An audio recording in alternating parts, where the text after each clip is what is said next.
star burn out in the sky.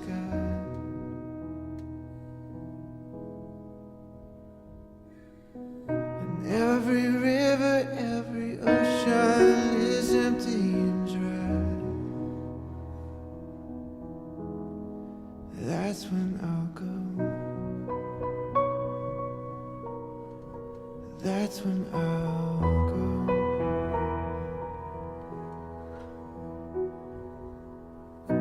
When the sun has shriveled and we're left in the cold,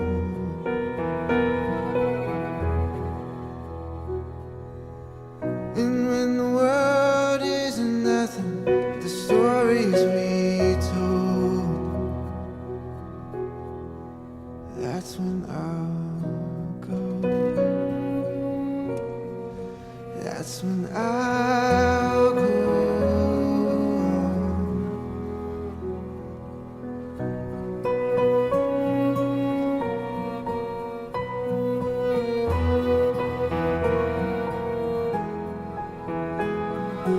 Here, I'll be right here till the end, till the end. That's when I'll go. Good morning, everybody. Here I am at the Corinth Contraband Camp. I don't know what I expected. It looks like it's a lot smaller place than what I had imagined. I don't know exactly what to say, except that it's a beautiful park and not a whole lot of parking, and certainly not a whole lot of people here today, but it's a beautiful day. So we're going to walk around the park and talk a little bit about the little bit that I know about it. And I hope you enjoy the walk. So let's take a look and see what's ahead.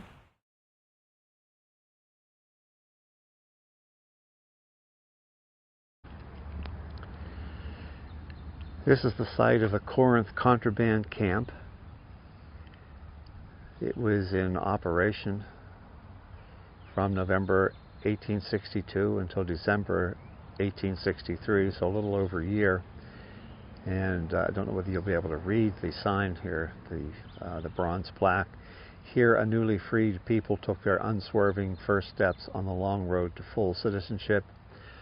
What I understand and have learned from the little bit that I've been able to learn in this entire trip was that as the Union soldiers formed their lines further into what was Confederate territory, slaves would escape the plantations and the farms and the places where they were held, and would make their way behind the Union force lines. And this was one of the first encampments on the Western Front, and became very important. And later, I believe it was moved further into, I think, into Mississippi, much south later in the war. This park, every so many yards, has a beautiful bronze of one of the inhabitants. Here we see someone who is doing her wash and ironing, standing here. There's really not any edifices, no buildings remain, except this expansive space, field,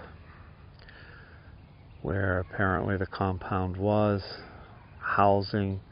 There was a school, there was a church, and there was farmland, all in this area.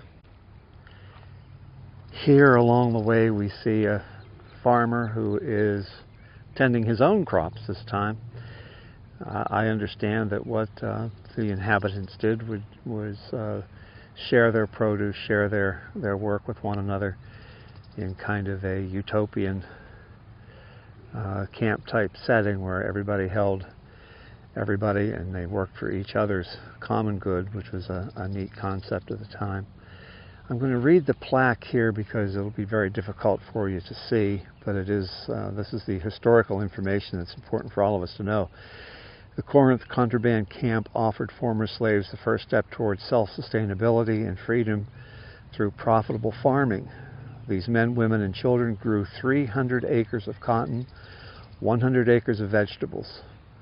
All of the crops were sold, and the profits combined to around $5,000 per month, which would exceed $70,000 in today's money. Individuals also had smaller gardens that fed themselves and their families. These gardens consisted of tomatoes, cabbages, sweet potatoes, and other vegetables.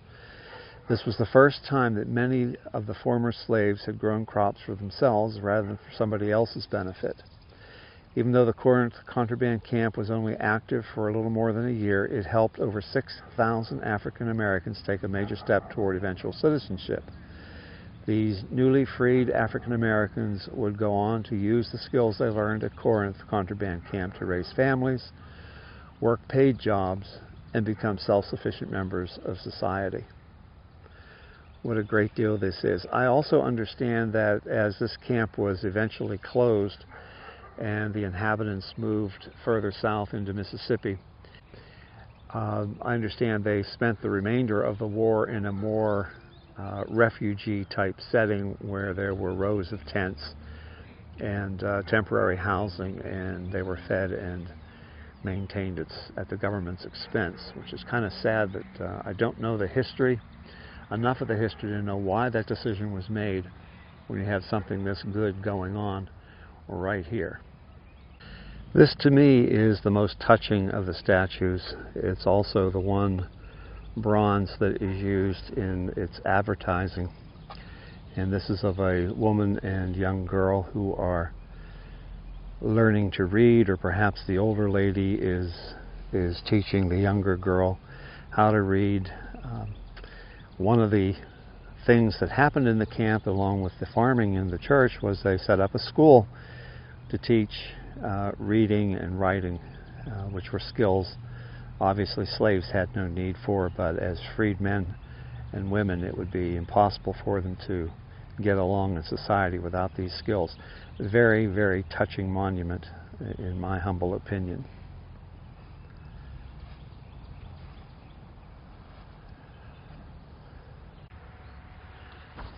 I'm amazed at how lifelike and emotion-filled something as cold and motionless, lifeless as a bronze statue is, and yet when I see this, I can't help but think what is being conveyed here. We have obviously a white man handing a book to a young black child, and you just take a look at his the way the sculptor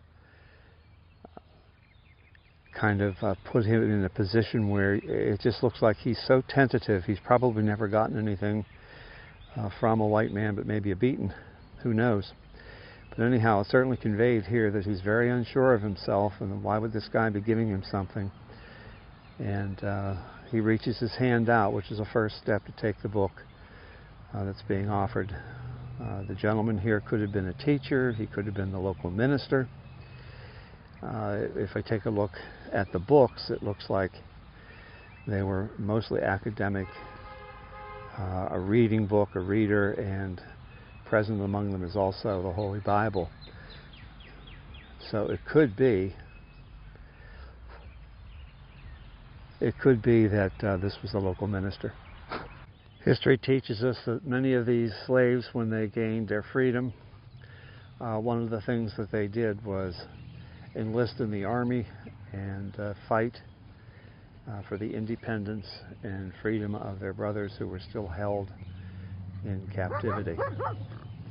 And here's a local puppy dog coming to join us, enjoying the park this morning himself. I look at you, you look at me, and we fly away. That's when I'll go. Yeah, that's when I